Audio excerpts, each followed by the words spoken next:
welcome to Muscle News Weekly with me, Giles Thomas, and... me, IFBB Pro, Rosie Rascal Hart. Rosie, how's your week been? Good. I've been doing some unusual things this week because I've been getting a lot of anxiety for the past few months. So just kind of trying out a few different things to try and get rid of it. And I went for my first session of hypnotherapy on Monday or Thursday night. And actually, like the day after especially, I was like a lot less anxious. I noticed when you came home that night, you came back with a much different demeanour. A bit softer, yeah. Yeah, I definitely could feel a difference because, I want to explain what it feels like when I have bad anxiety, because maybe other people will kind of think, oh shit, that's me. But like when I think I've had it for a couple of years, but because I was always prepping and so busy and focused, it kind of was suppressed a little bit and just kind of held there. And then it's since I stopped competing that everything's been able to kind of bubble over. And the things that I really get badly are I bite all the skin around my fingers until they bleed, and I will literally like pick and tear the skin away, and it's like you don't even know you're doing it. And it's like when I have really bad anxiety, it's like you can never actually have any peace in your head. Like even when you're relaxing or anything, it's like there's never any quiet. So it's very hard. It becomes a little bit debilitating because you can't make any decisions, and you're not kind of in tune with yourself and your normal sort of judgment and like your gut instincts. It's hard to trust yourself because there's never any peace to really kind of listen and think, like contemplate things. So I find, I tend to be someone that analyses things anyway a lot. I like to analyse and question, and everything has to have a meaning, which is a bit annoying sometimes. Well, it's better to be like that than be completely cut off from feelings and emotions and everything that's going on and not to be affected by things. Yeah, but sometimes that kind of mindset can lead to anxiety. Because even though I am quite I am naturally very positive, I'm naturally very happy and upbeat. So even while I'm going through this like intense anxiety, you would never really know. No one would ever know that met me because I'm naturally always very happy. I'm always sort of out there and positive. But in some ways it's harder to express how you're feeling because I'm like that. Because you don't really... Plus it's like my problems are not massive. I have a very nice life. I have no toxic people in my life, supportive people around me. So you feel like you don't really want to complain or say, I'm not feeling great at the moment, because obviously you know that other people have got much more serious problems. But when you feel like this, it's real. It's real for me, or it's real for anyone else that feels this anxiety. And it needs dealing with. So sometimes you need to go out and get help, whether it be in the form of hypnosis, NLP, or anything like that. Well, you do all those, don't you? I do it all. I'm like, I'll try this, I'll try that. The thing is, you're like a body coach, but you've started implementing things like NLP into your coaching and your prepping, haven't you? Yeah. So I think it's important to know that you can go out and open up if you're feeling a bit kind of crazy or a little bit overwhelmed with anything, and there's things that you can try to ease it, and it doesn't mean that you're going to need to use those things forever. It'll maybe just be for a short while, and then maybe you never need to use it again. The thing is, you've had two big changes. You've decided possibly never to compete again, and also like the new business with the supplement range, the Rosie Rascal supplement range, which this show is brought to you by. it's kind of, there's been a big shift, isn't there? There's a big shift in kind of lifestyle, in priorities and everything like that. So it's probably, and I've got my session on Monday. Yes. So because we went together for the consultation with Lyndon, a guy called Lyndon Van. Very interesting character. Yeah, he's really funny. He's a tattooed ex-paratrooper, not what you'd consider to be your typical hypnotherapist. I don't know what a typical hypnotherapist looks like, but yeah, he's we had a first one, and then I've got mine on Monday. So let's see what that brings. Yeah, I'm definitely going to go again next week, though. Good. No, I was apprehensive, and I was quite happy that you were going first. Well, actually, sorry, I'll just be really, really quick. I think, like a lot of people, kind of think like, imagine hypnotherapy like as if you're being put under some sort of spell, or as if you're being put into like a trance, which you are a little bit being put into a trance, but really it's just about relaxing you so much. And he was saying, I've got loads of reading to do on it so that I can explain it better, but it puts you in a state where you can have more REM sleep, more than you would get on a night's sleep, because it does something to your brain, the hypnosis. It relaxes you in a different way. And what that does is it allows your anxiety to come down. And by doing that, it's lowering cortisol levels and other hormones, which then allows your natural serotonin to raise. Because for a while, because if you've got so much anxiety, your natural serotonin cannot raise. Right, okay. And you're in this vicious cycle where so you desperately want to get rid of this anxiety, but you're kind of a bit low as well. And it's you've kind of been in a slump, and then it's hard to get out of it. So these things are kind of good things to do. There's like a physiological effect. Do you know what I mean? So it's proven. Yeah. Yeah, it's something that has an actual, an effect on your brain. Fantastic. Well, I can't wait. I can't wait to go for Monday. So we look at that. Let's do this. That is one busy show. Also, there was a great response on your song at the end of last episode. Everyone loved it, and they think you should record it. Watch the end of the very end of episode 15, the last episode, and you'll see what we're talking about. But it's a fantastic song that I really want Rosie to professionally record, like a lot of other songs. So, you right? This is a bit itchy. Let's take it off then. No, I leave it on. Style over comfort, like me sat in a conservatory with your suit jacket on. Yeah, 3-piece suit on. Okay, well, I think possibly the biggest news this week was Flex Lewis. And he's taking a couple of years out, potentially not coming back at all. We'll see. What it is, he said this will be his last 212 show. Okay. That's what he said. He said nothing else beyond that. Right. Now, obviously, I speak to Flex Lewis fairly regularly I don't speak to him as a journalist, as a reporter, whatever you want to call it. I speak to him friend to friend. So possibly I was privy to this information before it was released. I can't confirm or deny. But you're probably wondering what he says he's going to do after the Olympia. Well, I didn't ask him. And I said, I don't want to know. Because if he burdens me with that information, then I've got it and I know it. What do you mean, like business? No, I mean with his competing, because Neil Hill then said Flex Lewis might come back in 2020. He's an open pro. And there's obviously a bit of confusing, conflicting information. Like, there's no way.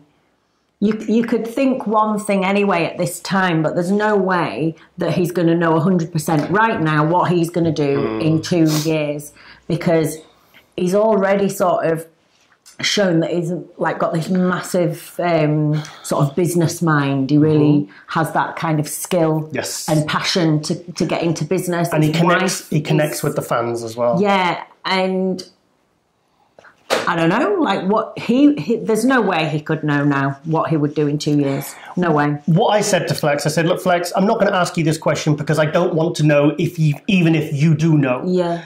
I've got a feeling, I think what's going to happen, I said, look, Flex, all you need to concentrate on right now is the Olympia. Yeah. Don't think about anything else. Don't stress about what so-and-so said or this person said or what people want to know, because right now you're 9-10 weeks out for the Olympia, and that is the only thing you need to focus on. Yeah.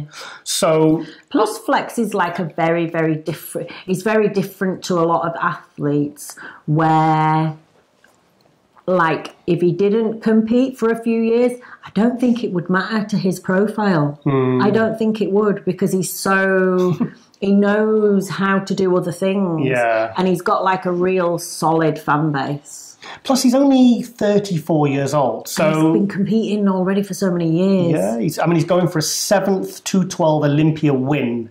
So he's undefeated in seven years now. What I think's going to happen, this is what I think's going to happen. I think he's going to win the Olympia again, the 212 Olympia. I think he's definitely going to take 2019 off, because he's got his equipment. He's got several businesses. He's got equipment business. He's got his new gym that he's been expanding. He's got the Sinister range. He's got a lot of. He's got his sponsors with Yamamoto. He's got a lot of different things on the go. He's got his, his daughter and his family. He's got enough on his plate. It might just build so much that by the time it gets to 220, it just might not even make sense to compete. Like, maybe he has another kid. You don't know. He did say the Dallas thing, put it into perspective, though. It was a factor in him making this decision. The thing is, how many times do you have to prove yourself before, he's won it 6 years in a row. He's beaten off, Ash Kanani. He's, the Dave Henrys, the Jose Raymonds. He's been fighting these guys off for the last 6-7 years successfully. Yes. And you can say, there's all these new guys like Hadi and Derek Lunsford coming up, Sean Clarida. But at the end of the day, he's still the champion. And I think he's still going to go out as the champion this year.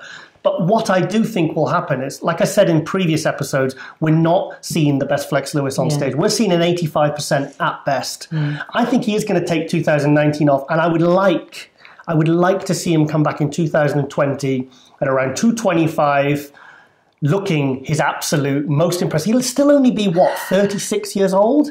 Most of the guys in the top 6 of the Olympia, which I think he can make, they're like, apart from Nathan Diasha, they're well over, they're knocking on 40. And another thing, and I know I always go on about this, but Flex still has a normal face and a normal sized head. Normal sized head. Do you know what I mean? He still looks like he's got nice skin. Yeah, he's healthy. I think he does have a few facials, mind you. He does look, to say how hard he's been going for the years. He's obviously been health conscious this whole time. Yes. So I think it's a great thing to have this little break. I do. Like I said, he can do what he wants, really. Like I said, how many more times does he have to keep winning the same category to really prove that he is the all-time best 212? So let's go to a quick Nick Vision video. It's a nice, because it's old footage from when he really started to make waves in the pro ranks 6-7 years ago. And it's funny, look how young Neil Hill looks. So just check this out.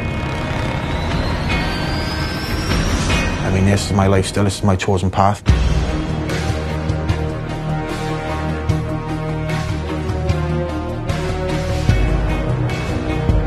His trademark body parts are just so flawless and so beautiful. That's the word I would say more than anything. His physique is just put together so beautiful.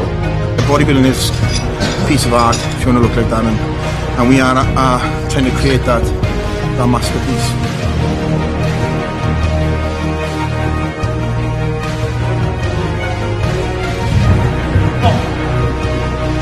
Everyone has a reason to be great, yet not everyone has the heart to follow it through.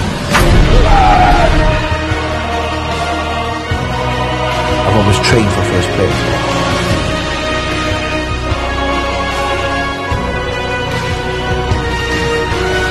Yes, so that's Flex without a beard. Yeah, it looks cute. So cute. It's funny. I'm actually. Let's go to some pictures I took of Flex in 2004 when he was a junior. Okay. Let's have a look at this.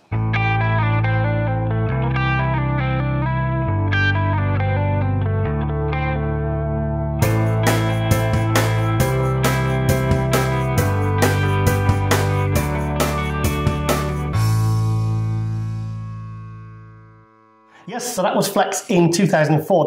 Back then, he was very bottom heavy. He was. I didn't think he was that great, honestly. I've gone on record saying at the time I wasn't overly impressed with him because it was a few years where the juniors weren't that great, and he was good. He was the winner. He won everything as a junior for like 2 years straight.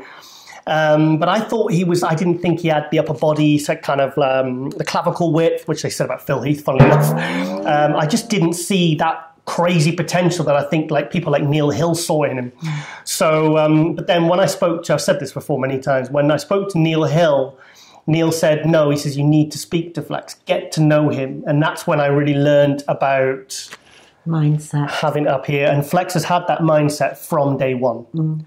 So, and it's funny, on my Facebook and on the forum, one of the forums? Yeah. On Flex Lewis's Instagram, Lee Priest came on. And he said, it's typical Lee, he said, it's funny that Flex announces his 212 retirement just as I've announced my comeback.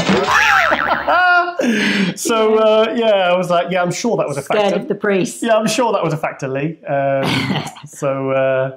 Yes, so that'd be interesting. So, yes, so I think, let's just see what happens. Yeah. Regardless, Flex will go down as one of the all-time greats, as one of the best, most inspiring champions I think there's ever been, really, in the sport.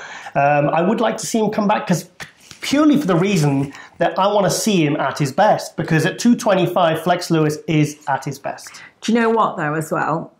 What? There's, like, the kind of person that Flex is kind of the message he spreads as just someone positive and someone that went out there and kind of achieved good things.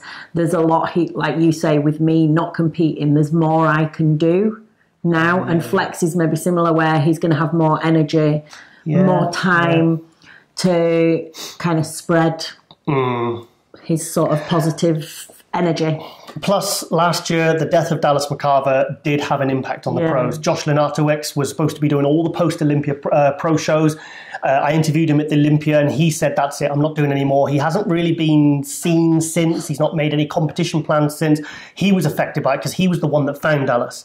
Now, Dallas died at 4 weeks out from the Olympia. Could you imagine prepping for the Olympia, seeing this guy every day in your gym, part of a team, part of a group, and then the guy Because I tell you what, dies. when you're like so close to a show, this is what I always used to really struggle with mentally. Obviously, there's parts of the prep that are not healthy, and you can feel it. Yeah. Sometimes you don't feel pure. Yeah. And like I would look in the mirror and see, like I didn't like the way I looked, but you're so focused. You're like 4-6 weeks out. You kind of get into that state of mind where you do anything, right? Because you've just got to get there and you want to win. It's not nice. It's not pleasant experience sometimes to be like that. It's not like that every prep, but sometimes it does feel you're fighting. Conflicted. Yeah, conflicted, exactly. Yeah. Which obviously you deal with once you finish competing. Yeah. So, other big news, because we're filming this today on Saturday rather than on a Sunday, because Rosie's going out. Every time we film this now, I'm off out. Well, we weren't as rough as we were last weekend after our little barbecue at the house, wasn't it? That was an awful day afterwards. We did about 6 drinks. Oh, Can't take it nowadays. I know. Is the Chicago Pro. Now, the Chicago Pro is actually going on right now. It's yesterday we had the results for the 212 and the Classic. Not up to speed on the rest of the class. There might have been other results. Now, I did a Chicago Pro review on Ronline on Tuesday, and... Go on, blow your trumpet. I wish I could. I was right. My predictions were right. Yes. Wesley Vissers won the Classic. Not many people think he should have. Because they said his tan was too light and his condition wasn't as great. In fact, let's go to a video from the London, because he turned pro at the Royal London Pro, the show you did. Yeah. He got his pro card by winning the Classic overall at that show. So just go to that. Let's have a look at this footage from back in March. He was much better conditioned, and I think he was at his best here.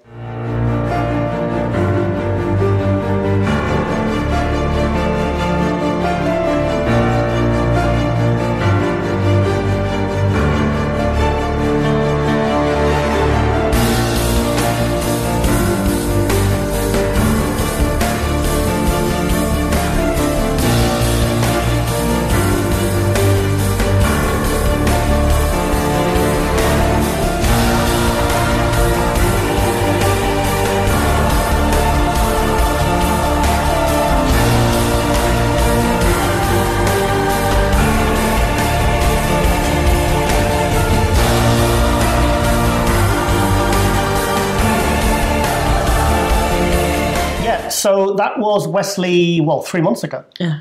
So, and he's not wasted any time. He's gone straight into Chicago, won it. Yeah. And it's funny because I was watching the play-by-play that Ron Harris was doing, and they were saying he needed more tan, and I had his number. So I was messaging him. I was saying, get more tan on and fill out if you can. I said, because everyone's saying you look flat. Right. And he says, yes, okay, I'll get it sorted for the finals. So this morning I woke up and I was absolutely thrilled to see that he'd won. Now on the Chicago Pro preview, like I said, I did with Ronline. I said, I think he's top 5, top 6 Olympia material this year. Mm-hmm. So obviously he's qualified. He's won at 85% of his best. So at 100%, what could my predictions come true at the Olympia? Mm. So, and what was that? We've got an update from Wesley. Now, he sent this to me early yesterday morning. I think he filmed it at like 5 a.m. So should we watch that? Yeah. Let's go check out what Wesley's got to say. Hi, Giles. Hi, Rosie, and everyone at Muscular Development. This is Wesley Vissers, and I am in Chicago right now, to be exact, in Tinley Park, and I will be competing at the Chicago Pro today, because it's Friday, July 6th. Normally I'm used to competing on Saturday and Sunday, but this time in America it is Friday. So I'm doing the classic physique class in the Pro League. This is my pro debut, so I'm very excited about it for sure. I've been bodybuilding for pretty much 11 years right now, and earlier in March I won my pro card in the Royal London Pro, in England of course, which is still in Europe. I won my pro card there, so I was able to now compete in a classic physique pro league. My first pro show, which has been an amazing experience so far. This is my first time in America. I'm really excited about it. And I'm also really excited to show people what my version of classic bodybuilding is all about on stage. So you'll see it in the posing, you will see it in my shape, how I think classic bodybuilding is best represented. Of course, there's also always weak points to work on, but I'm working on those diligently, because you're never perfect. You always can work on your body, on your physique, on everything, and that is what makes bodybuilding fun. Even after 11 years, I still learn more and more about the craft, about the art of bodybuilding, using the tools in the gym to craft your own body like a sculpture. That's how I've always seen it, and that's how Arnold saw it as well, which is why he's my favorite bodybuilder of all time. And which is why I'm doing some of the poses that he does on stage, try to bring people, you know, an image of how it used to be, of how I see that classic bodybuilding should really be nowadays. So, I want to thank you everybody for your support, and yeah, don't forget to stay golden. Yes, so that's Wesley. Wesley. This is. I absolutely love him. I love him. Has he got a cooler voice than Charles Griffin, though? That's what we need to know. He's definitely up there. He's definitely up Not there. as smooth, but just as cool in a different way. Yeah, he looked. A friend of mine said he could be Arnold's son. I absolutely love him. I love the way he speaks. Thing is, though, it's another top name and personality to add to the classic. Yeah. The classic is growing and he's so really fast. Got that Arnold posing, and yeah, he's got he really catches your eye. Like his physique, the way he's put together. Quality. Yeah, it's like. And apparently he's still well under the classic limit. Okay, so and he's big. He's a big kid. Yeah. So it's a testament to how good his structure is, that he could probably put on, I don't know how many pounds he's got till he gets to his classic, because the pro is more than the amateur. I think it's an extra 10 pounds or something. But imagine, I mean, he's only young, and you haven't seen his video content. He's got a lot of YouTube subscribers, a lot of followers, and he's doing really, really well with it. Brilliant. So what a talent, though. And he's from Europe. Yeah. And yes, I think from the Netherlands. So there's another guy to really get behind and to join you know, the Breon Ainsleys and the Chris Bumsteads and the Arash and all these really good 212 guys that a lot of people are really starting to get behind and really get excited about. Yeah. Because the classic, I mean, last year's Olympia, I had no idea that it was going to be that popular. Everyone was talking about it. I was there. There's some young guys in it as well, isn't there? Like, well, Chris Bumstead, what is he, 22, 23, 24? I mean, he's young. I really love it. I love that class because it's kind of just got everything that you could want, because it's got the nice posing, it's got a beautiful aesthetic physique, and it's also a little bit more like the model looks as well. Like, you know, it's like the whole superhero package. Do you know what I think? You see, I was probably the only one that was that had Wesley winning, because I believe he is what constitutes a classic physique. Yeah. He wasn't the most muscular, he wasn't the most conditioned physique in Chicago yesterday, but for me, he had the most classic physique. Now, this is what. So my point is, women's physique. Yeah. Women's physique is not being judged correctly, in my opinion, right now. No, because they are judging it. They've swung around to judging it like they would judge female bodybuilding, where now the most shredded, the most muscular girls are starting to win, and I don't like it. I don't like it. Now, if they're going to judge the classic properly on what they constitute as classic, like the proportions, you know.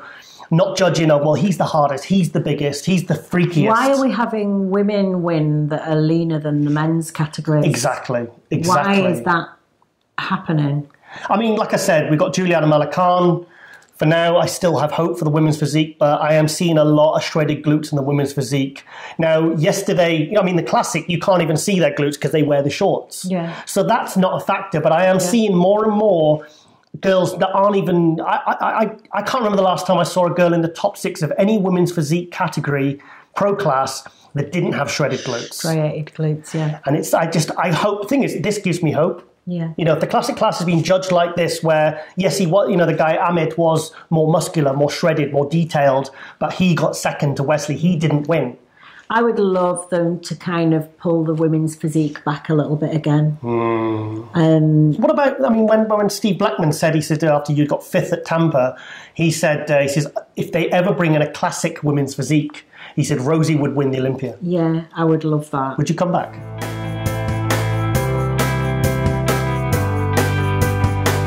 Yeah. Would you? Yeah. But only if it's judged properly, though, isn't it? Yeah. I just don't want the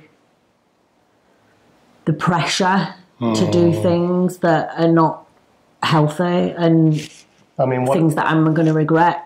Yeah. For what? 1 competition? 2 competitions? Yeah, it's the conditioning. No. It's for what women have to do to get to that level of condition.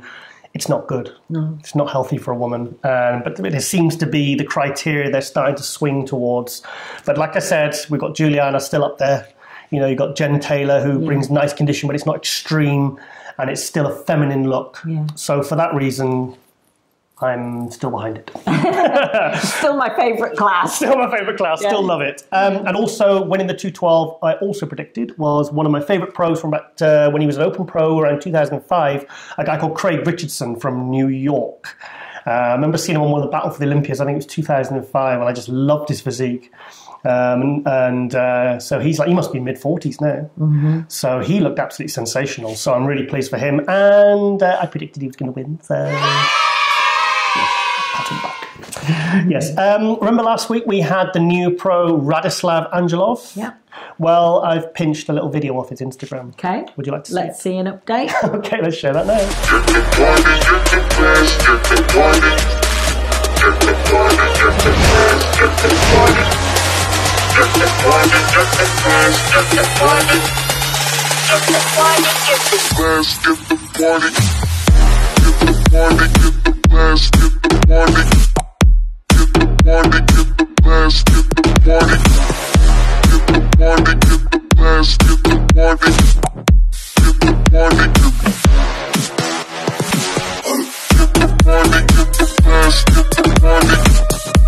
The winner of the IFBB Smokeout is 224 Radislav Angelov.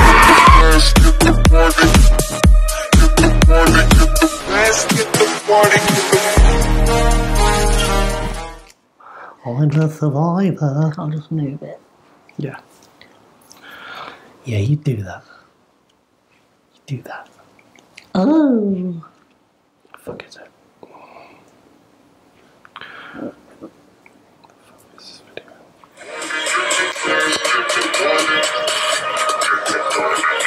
Hello, Minnie. How come these guys are together? Are they pals? Jack's beard looks drawn on. Like marker pen. I'm so telling him that.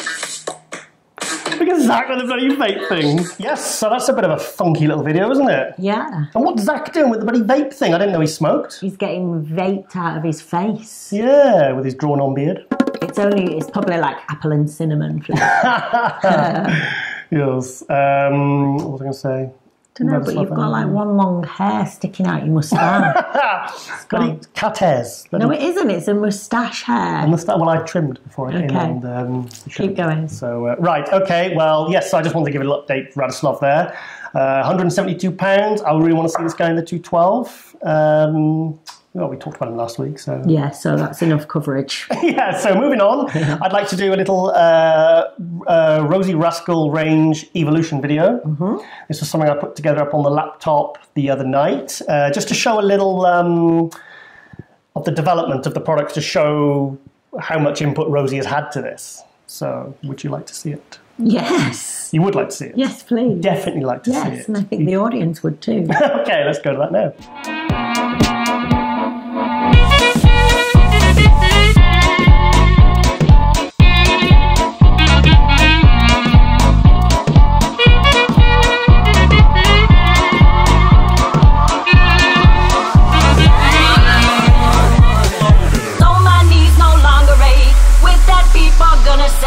And my tired eyes lit wide, going down memory lane, showing up and dancing, jiving, doing the swing. As I start to reminisce, my feet they start to twitch, and I go.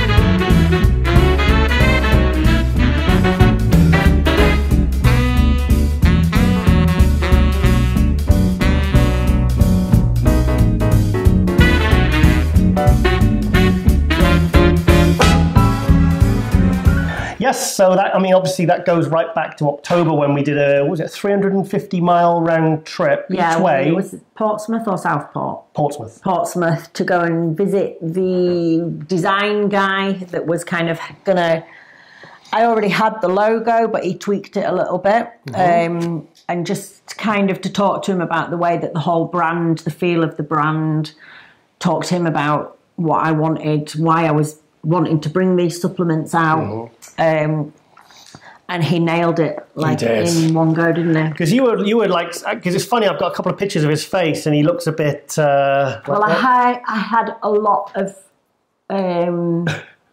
orders.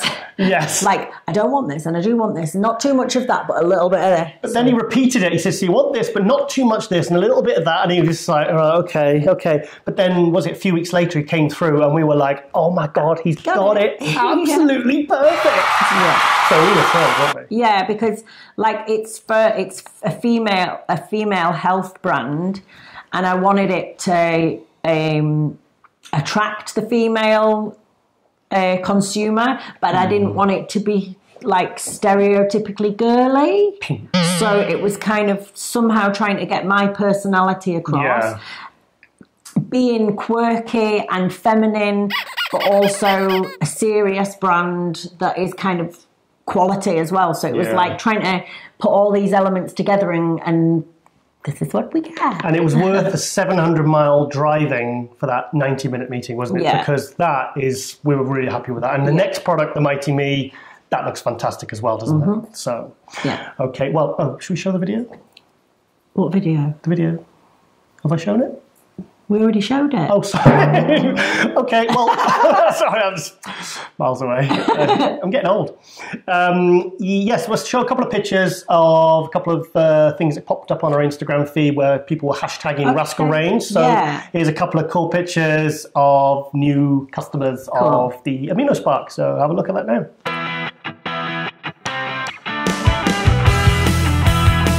1 Yes, so yeah, everything's moving forward. But another good week as well this week. Picked up loads of new accounts. Well, getting more trade accounts, gyms, stores. We've got a couple of visits lined up. Yeah, we're in Oxford next Saturday. Yeah. And then Muscle Hustle. No, that's 2 weeks after. That's the end. That's the 28th on Saturday, the 28th. Okay. That's another one. He was one of the first guys to reach out to us before Muscle Hustle, before Alex done it, before months before the products even came out. He was like, I want to be the first account visit. I'm getting quite a few messages asking when it's going to be available in America. Oh, really? Oh, fantastic. Through my Instagram, yeah, people saying, when can we buy it in America? Well, I'm taking care of all the overseas, so we have had some interest from a couple of places in Europe as well. Okay. But I think... once we get a couple more supplements out, then I think there's no point taking one supplement. No, I mean, RCSS, they started with 2 products. They started with, remember, their MyoBlitz and the Resurrect. You know, and they got into all the GNCs around America. And once, like I said, the more products, the more it'll build. Yeah. So it's exciting. And I think products 3 and 4, which will come out together, that's the ones I'm really extra excited about. Yeah. That one. Because not telling you anything. Okay, well, Sasan Harati. Okay, what's Sasan up to? Well, he doesn't have an update for us, but he did send me a message which I'd like to read out. Okay. So, Giles, I've always loved you. Giles, why are you so awesome?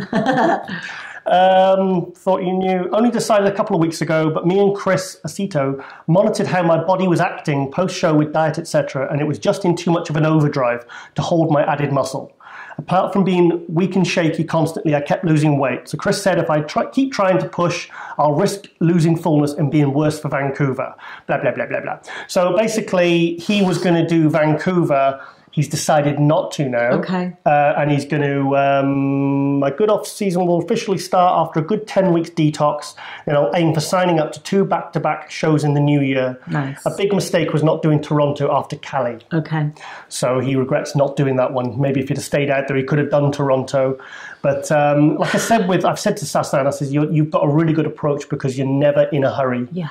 And he's very health focused, and I think he's got serious potential to be top 10 Olympian next year. I think he could. Well, he's come second to Nathan in a very close second place. Well, I'm glad that they've come to that decision. If there was some little things that they weren't happy with, I'm glad to hear that. Rather than push it and then go into a show and maybe look worse and get 8th or something. And, and you don't know what long-term damage you're doing when you're pushing like that. You don't know.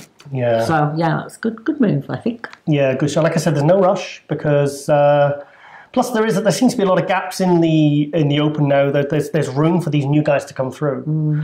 So, and I think Sasan has got so much potential. He's so detailed and so complete. I think the sky's the limit for him. I really do. So I like this slowly approach. Yeah. You know. So he's had 2 good years now. People know who he is, and he is moving up. Yeah. So, and he's making improvements. Yeah. And he looks healthy. Yeah. So, yeah. Anything else? Patrick Tuor. Yes. Your old coach, Patrick Tuor. Now, if you remember in a previous episode, we were talking about a Cypriot bodybuilder called Avramis Kyriakou. Yeah. Avramis got his pro card eventually, and then he was a bit lost, wasn't he? Yeah, I didn't know which shows to do and which sort of avenue to take, did he? Yes. So he asked when we were out in Cyprus, he asked if we could introduce him to Patrick so they could properly work together. Now, Patrick and Sylvia last week flew out to Cyprus for a holiday. Yeah. Spent time with Avramis and apparently had I've seen all the photos on Facebook. Yeah, I'm jealous we were. They had an absolutely sensational week, fantastic week. They're both really excited. Yeah. And now Avramis is getting plans to compete as a 212. Yeah, I'm so excited for this collaboration. It's a bit of a feel-good story because, I think, the bringing together of the introducing of those 2 people, good things are going to happen now. Yeah. And we're going to finally see Avramis, because he spent so long trying to get his pro card, he's got it, and then he kind of felt a bit lost and unsure of what to do. So it's just like he felt a little bit like, didn't know whether to have a coach or which coach to go with that he could trust to be able to communicate properly and so on. And we'd said to him, you need to work with Patrick because if there's one person we can guarantee, it's Patrick. So. Yes, so they've had a fantastic week, and it was Patrick's birthday. Yeah. So there was a little surprise for Patrick, which Avramis and the guys at his gym organised. They should have had Sylvia jump out of a cake. Big cake. So let's go to that picture now.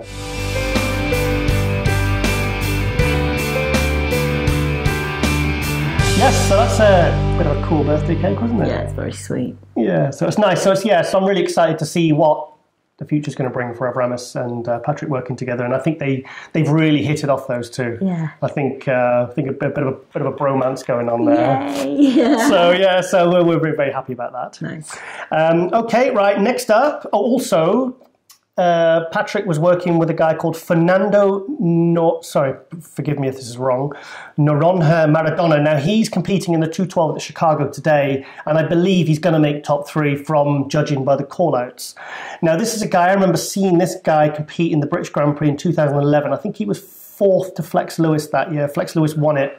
I think he came 4th or 5th. I think it was 4th. Such the old memory. And Patrick's been working with him, and he's brought him back. Now, have a look at this picture for the before and after.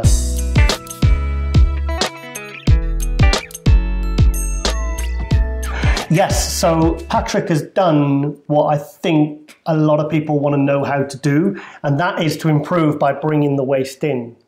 Now, he's done it. Actually, I'll come to it. Did he talk to you about how he's done that? No, but I'm going to ask him. Yeah.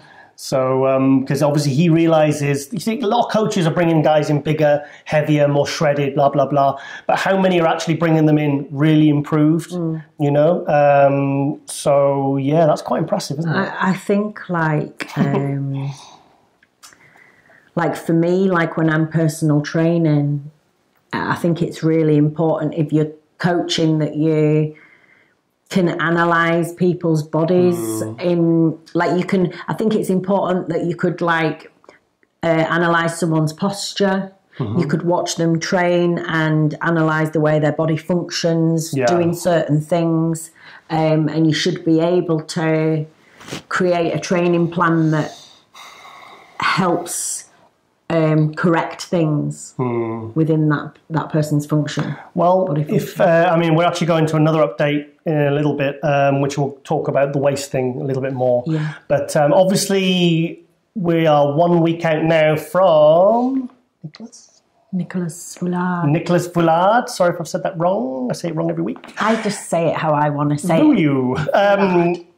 Yes, so Nicholas is 1 week out finally from the Portugal show. Now, obviously, there's been a huge amount of interest around Nicholas because he is, it's just phenomenal. Now, this is another guy that keeps his waist small and aesthetic. Now, if you follow him on Instagram, you will see that he does a lot of core work. Okay. He does stuff on the ball, the big ball, and it's no joke. It's like challenging stuff, really. But I think a lot of people kind of turn the nose up at this kind of thing.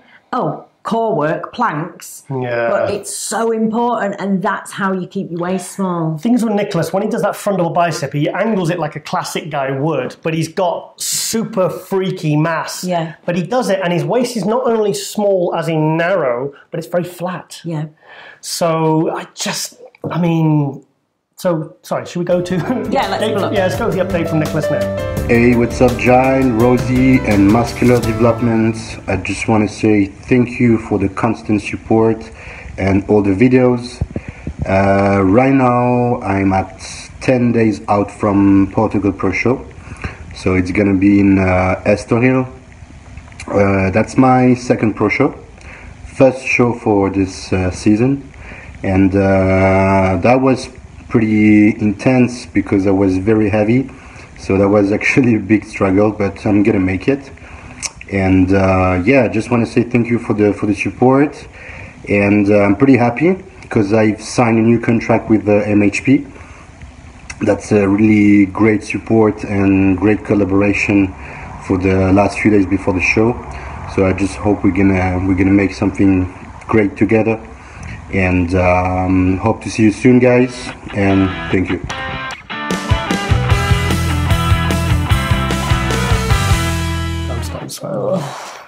gonna smell by the time I get out. You're stinky. Hate my life. Yes, so that's Nicholas. Yeah, the big thing was he going to make 212 because the kid was looking in condition at like 230. But I've heard that he is going to come back next year as an open. Oh, wow. Yes, so I saw it on his Instagram. He just made a little comment. Too much hard work getting down. It's too difficult. He's got too much size. And the thing is, like I said, he's going to be an impressive 212 this year. But imagine him, he probably could step on stage at like 225, 230. Exciting. I know. Imagine him in 2 years. Maybe if Flex comes back as an open, because there's definite echoes of Flex Lewis. Yeah, there's some similarities there, isn't there? Yeah, definite similarities. And they, like Nicholas, his hero is Flex Lewis. He really looks up to him, and there's I think there's they seem to have a little bit of a friendship going there as well, so that's nice. Another thing about Flex, he always supports all his other competitors. Yeah. I see on all their Instagrams, he makes comments, he does likes, and I think that's a good thing. Yeah, it's really nice. It is nice. To put that time out there. Yeah. Okay, well, we haven't just got one 212 superstar. We've got another one. Two. We've got another one. Now, let's go to last year's Olympia when I said this. Mr. Olympia, 5th place his first time out. Incredible. So he's a diamond in the rough. You know, what do you see him needing to improve on in the next couple of years before he can really take his place where he belongs? I think 2 years and he's going to be giving Flex hassle. I think he's the next 212 Mr. Olympia after Flex. I really think he's that good. Like I said, I saw the pictures that you put on Facebook from the USA, and the first thing I thought was that front double bicep from the USA. I was like, I want to see that next to Flex Lewis. I did not imagine that I would see it this year. Like a few months later, you know, obviously we saw him in Tampa, sensational. I just think that kid, I mean, I've never seen shoulder width. He's as wide as Ashkenani, but he's got a beautiful shape. He's got aesthetics. 24 years old, you say? 24. I mean, I honestly think he will be 212 Mr. Olympia. Yes, so I tipped Derek Lunsford to be the next 212 Olympia after Flex Lewis. Now, Derek Lunsford has sent me a little update video, and he's growing in size and he's growing in confidence. So should we go to that now? See what Derek's got to say. What's up, Giles and Rosie? Hope you guys are doing well. So a while back, I gave you guys an update on the beginning of my prep to the Olympia. Technically now is whenever we're really digging deep at 10 weeks out from this year's Mr. Olympia competition. So I want to give you guys another update on how things are going down here in Florida. So yes, I moved to Florida, training here in my 40 with Ben. Still have my same coach, James Brown. Everything's going as planned or better. I'm still growing and I'm leaning out so quickly. I started my prep at like roughly 246, not a bad weight, but I'm down to like 231, 232 now, at 10 weeks out, which is perfect. Probably drop a couple more pounds the next couple weeks and then really be rock and rolling. I'm feeling great, energy's high, still getting great workouts in. And as far as my expectations for this Olympia, so I need to first say this because sometimes words can be interpreted differently than what they really mean. First and foremost, I love all the 212 competitors. There's not anybody that I dislike or anything, especially Flex, man. Flex, Jose, Ahmad, David Henry, those guys are the best in the world at what they do, including myself. And so I give them the utmost respect. Love those guys, whether it's bodybuilding or not, competitively. Those guys are great, genuine people. Now, that said, this is Flex Lewis's last year in the 212. And that's sad to see because he's been the champ, undisputed, for the last 6 years. This year, I have no doubt in my mind that I'm coming to challenge him for that title. There's no question in my mind, I will win every single pose come Olympia. I will be the most improved bodybuilder that you've seen in many, many years, from last year's Olympia to this year's Olympia. I have made sure to hit every angle and used every single day to improve my physique all around. I will be the most balanced, the most separated. I will be conditioned the fullest. I will there's no doubt in my mind, like I said, I will come out with the 2018 212 Olympia title, no questions asked. They said you have to blow out the competition, you have to take out the champ. There's no questions about that. I'm coming for #1. Yes, so Derek says he will win every pose. Honestly, I don't know. Yeah. So, like, you better to sort of critique the two physiques together. Derek Lunsford had a sensational year last year. He won the USA's. A week later, when we were at Tampa, won Tampa at the 212, won it outright. Then he got 5th or 4th at the Olympia, one of the two, at the Olympia, and won Rookie of the Year. And Bob Chick said, I was asking Bob Chick who won it, and he says, Derek Lunsford. He says, and Giles, he won it by a landslide. It wasn't even close. Now, this guy is improving at such a rapid rate. He's now training with Ben Pakulski, and he is just one of these guys that is improving rapidly. He's only in his early 20s. He's like 24, 25 years old. And like I said, I do believe he is the next 212 Mr. Olympia. Can he beat Flex Lewis this year? Would be a nice, interesting battle to watch. What if he does? What would Flex do? I don't know, but it would be exciting. It would be exciting. I like a little shake up. I think Derek Lunsford is very good, and I do believe he has got the tools to be the 212 Mr. Olympia. This year, I don't know. It depends Flex is going to have to be his all-time best because he's going to have Ashkenani, he's going to have Jose Raymond in his last Olympia. It's going to be a really good one, isn't it? It's going to be good, and I'm really excited that he sent us that little clip there. Because that's confidence talking, but it's like he honestly believes that, and he obviously feels that. I like this kind of confidence, right? Because I think when you at that level, you need to believe in yourself, like unwavering, like you've got to be a champ in your mind. Well, he said he's moved to Florida now and he's run guys like Ben Pakulski. Ben Pakulski speaks very much self-belief. He's very confident. And like I said, sometimes when the guys are very humble, the press conference, they're very humble. Oh, I respect everyone. It's like, it is a bit boring. But the thing is, it's not like, okay, when someone speaks like that and it's delusional, then it's like wrong. But he's like biting the ankles, so he's there. Yeah, he is. Yeah. So for me, you have to have that mindset. Yeah, you have to. Otherwise, what are you going to do? Go in thinking that you're up against people that are out of your league. Well, in early July last year, he was an amateur. 2 to 3 months later at the Olympia, he's in the top 5. Yeah. That is a guy that knows where he's going. Yeah, it's good. I'm excited for him. Fucking exciting. Very exciting.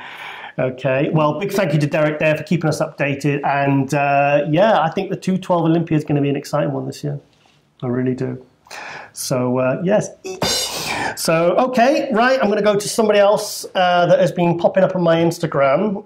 And I'm really impressed with this guy for many reasons, and I find him just as inspiring, if not more inspiring, than the top pros. His name is, his Instagram account is Mr. No Excuses, so let's go to that now, and I'm going to show a little clip of him training in the gym, and you're going to see why he's called Mr. No Excuses. So let's go to that now. Hey, ladies and gentlemen. Hope you're all doing well. So, it's official. The book is now out. I am so grateful for you guys and your support. Helping me to keep a smile on my face and to keep pushing forward. The only thing ready right now is the ebook form.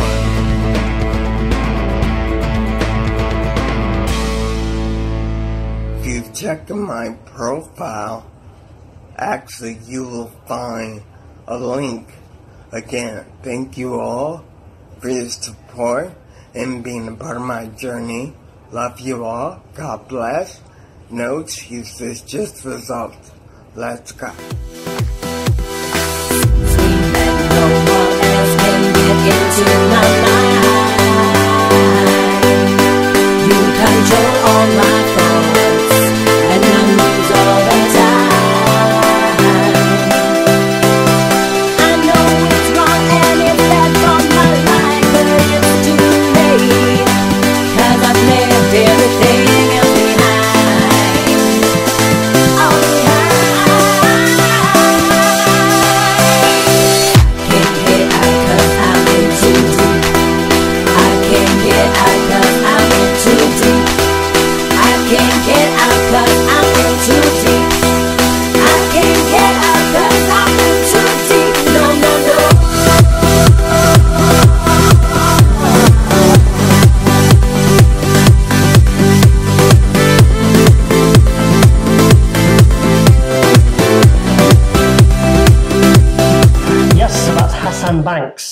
Now, Hassan suffers from a condition called ataxia, which a friend of mine called Darren Winsfield Stainsby suffers from it as well. Apparently, he's very poorly at the moment, so hope he's okay.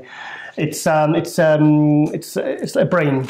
Yeah, it stops it can affect the coordination of limbs, eyes, and all throughout the body, can't it? Yeah, and obviously, like you saw in that update video, he has got a book out. So there's his Instagram account. Give this guy a follow. Put some comments on there. He really seems really appreciative of the fact when I reached out to him to come on this show, and I think we're definitely going to get him on a future episode. Yeah, I'd love that. It's really important to kind of see people like this that are just kind of pushing through real hardships and staying positive and achieving crazy things. It's like when I did dancing at university, we went to go and watch a piece of what was it called? Can Do Co, I think it was, a dance company, and it's all disabled dancers of varying disabilities. And it's just mind-blowing that people get through something like losing both limbs, and there they are dancing professionally. and this kind of thing in bodybuilding as well. This guy's not just getting to the gym, he's competing, and he's got a good physique. Like you saw the picture before there. I mean, the guy's got a really good physique. So so I think we need to get him on properly on a future episode. So big thank you there. Thank you. And we'll be seeing more of him. So like I said, give him a follow, give him a like, give him some comments, maybe take a look at his book, and I think he'd really appreciate the support. So it's important to support these Mr. No Excuses. Mr. No Excuses on Instagram. Yeah, so I'll think about that next time I want to skip leg day. So okay, right, another athlete update. A guy called Jem Nazim. Now, Jem is from the UK. He won the Amateur Olympia a couple of weeks ago, and he won his pro card. Won the super heavyweight. Now, he's being prepped by Patrick Tuor.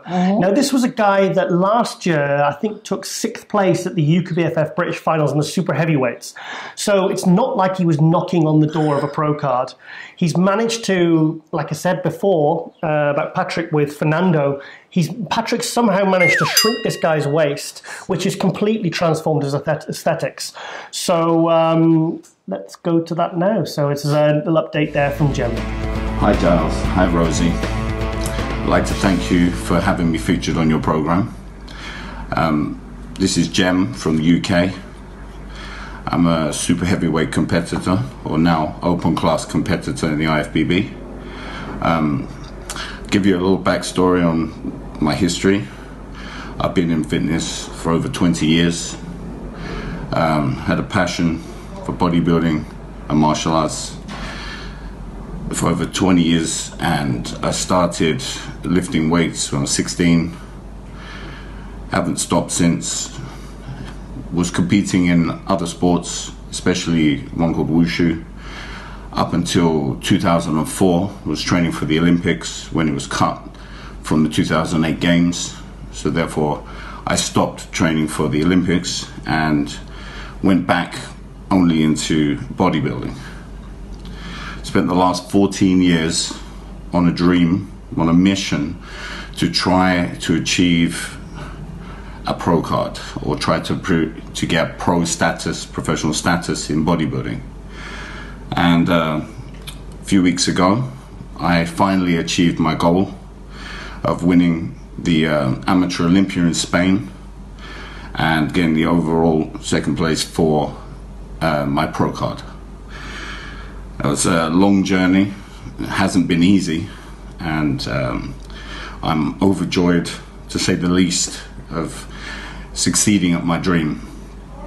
For future, I'm planning on, just like I have always done, not taking it easy. Step straight back into the gym as soon as I got off the plane, because when one dream ended, another one began straight away. And I don't want to take it easy. I'm going to take on, the hardest and most difficult, challenges I can. I've always dreamed of stepping on a IFBB pro stage in America and in Canada. So that, for me is my next goal. I'm hoping to do the Toronto show next year in 2019, and then maybe the week or two after, depending on how they plan the year out, going to America to compete there too. You know, worked with Patrick Tuor, who's an amazing coach. We did a great job this year. We only worked together 16 weeks for this prep, so we haven't had long together. Me knowing my body really well helped, and now working together in the future, I can see that we're going to have tremendous success in improving and hopefully bringing a much better package to a pro stage. My passion in sport and sports sciences kept me going through many years of negativity and a lot of politics, I would say, as well, over the years. But I kept pushing forward and hoping. And after the split between the IFBB Pro League and the Amateur League, I feel like I was given a fair chance to show what I could do. And in the first show that I competed in, which was the Olympia, I did really well, and it reflected in my scorecard, and of course in my placing as well. You know, I've always been a big person on education. You know, I did a sports science degree in the UK. I also studied sport and diploma for 3 years in the Beijing Sports University. And I want to, you know, learn as much as I can to be the best coach. You know, I've been coaching over 20 years and I've been an athlete for the same amount of time. So I've been trying to educate myself so eventually, you know, I can give back to the sport. I know I don't like to say this, but there is a lot of bad coaching and knowledge in the sport. So I'm hoping to educate as many people as I can and inspire as many people as I can. You know, both as an athlete and hopefully a great coach one day. You know, I'm always learning, and, you know, that's the next part of my mission, is to try to give back and educate people on how to do, you know, whatever they want with their bodies in a safe and healthy manner, and always to believe that anything is possible. Because, you know, if I'm anything to you know, show I can do it, then anyone can do it.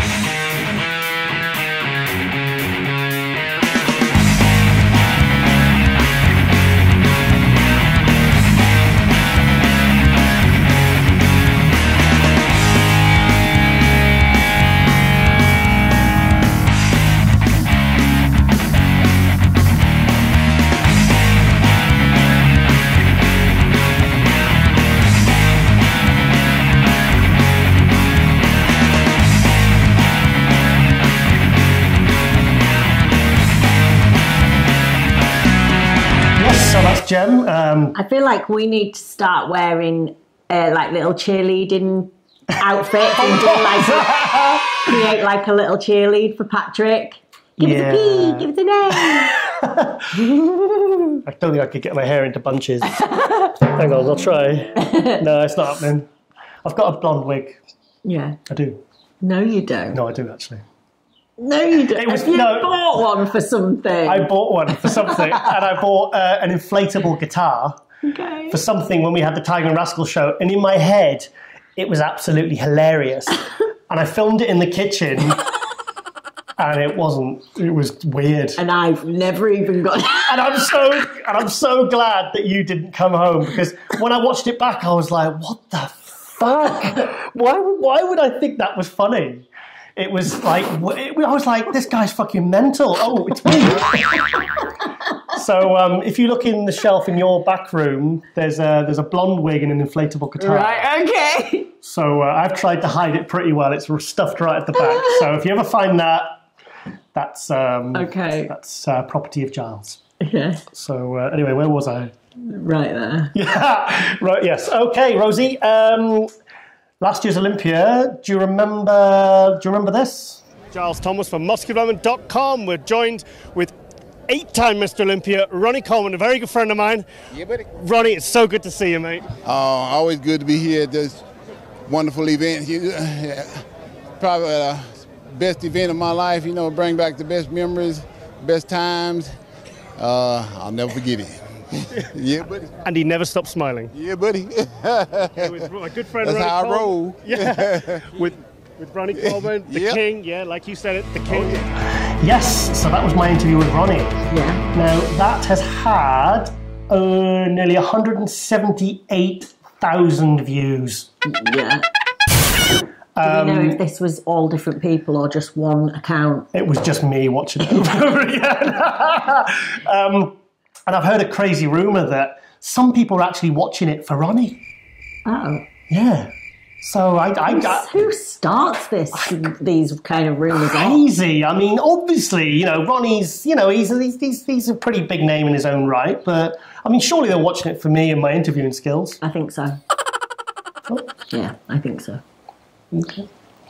Okay. Well, yes, I just want to show off there because that's the most amount of views I've ever got on anything times 100.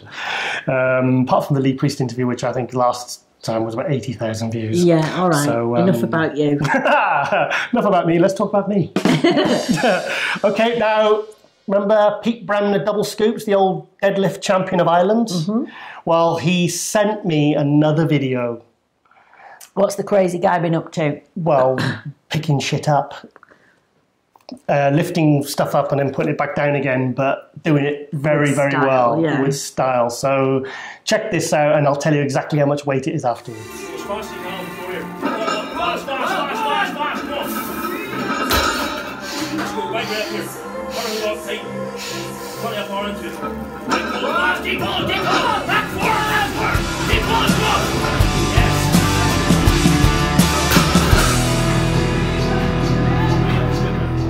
Yes, so before this, he was the first man in Ireland to deadlift 400 kilo or over. He's deadlifted 425 kilos at a body weight of 125 kilo, which is 275 pounds and under. In that video, he's done 400 kilos for 2 reps. 2 reps. 880 pounds for a double, as you see in that video.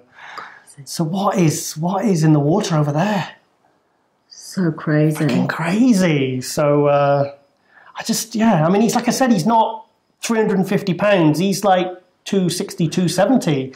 So I think he said if he was going by the world, I think he's ranked number 3. If it's done in proper competition, he said he would be, I think, 3rd in the world rankings. Do you think Peter was one of those kids at high school that had a beard before any other kid? Like 8 years old. Yeah, I could imagine him being the kid that was like a man when everyone else was still a boy. Tattoos. Yeah. First tattoo at 4. Like a really deep voice, like in year 1 or something, and a bit of beard. I could see that. Yeah. Beating the teachers up. He was that guy, wasn't he? Beating the teachers up at kindergarten. Yeah. You know. So, yes. Okay. Well, I think we've come to the end. Yeah, we've come to the end. We've been going an hour now. So, yes. So, yes, I'd like to end with... Now, don't be fooled by this sweet, innocent exterior. She can have quite the potty mouth sometimes. They all know. I swear all the time on there. Swear? Well, I try to... Nearly every episode, I think I swear. Yeah, so I'm going to end with something it will shock you, and it'll probably appall you, but she's been told off for it. People love it. So, yeah, so I think we can end with some bloopers from a little trade account Rosie Rascal range video we did. I was actually supposed to be doing the Evolution one, and I accidentally came onto this page where there's all these clips, and I was looking through them, and I thought... Oh, my mistakes. I'm going to make a video of that. So, anyway, big thank you to everyone for watching there for episode 16. We're having lots of fun, and we will see you next week. With some more updates, and we have a very special guest. Ooh. Next week, we have the incredible goddess, Juliana Malacan. So I'm super excited. I'm going to be doing a little Skype interview with her. So yeah, that's going to make our week, isn't it? Yes. And also I've got a top pro bodybuilder called Eric Ramirez on next week. He did funny. He came in, the video clip came in too late, so I'd already done the schedule. So he'll be in next week's episode as well as all the other exciting updates. Amazing. So, okay. Well, thanks for watching, and we will see you next week.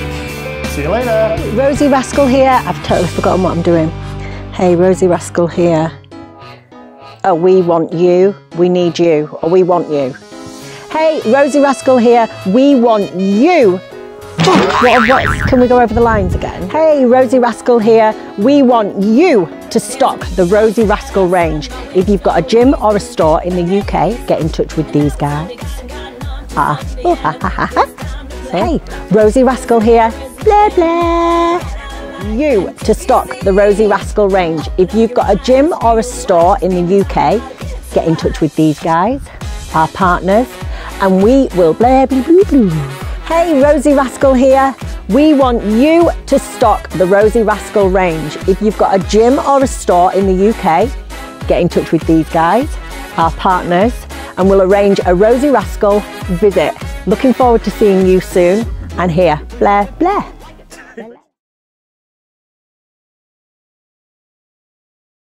Yeah, dude. Do you know what? You're a trooper, mate. You're a trooper.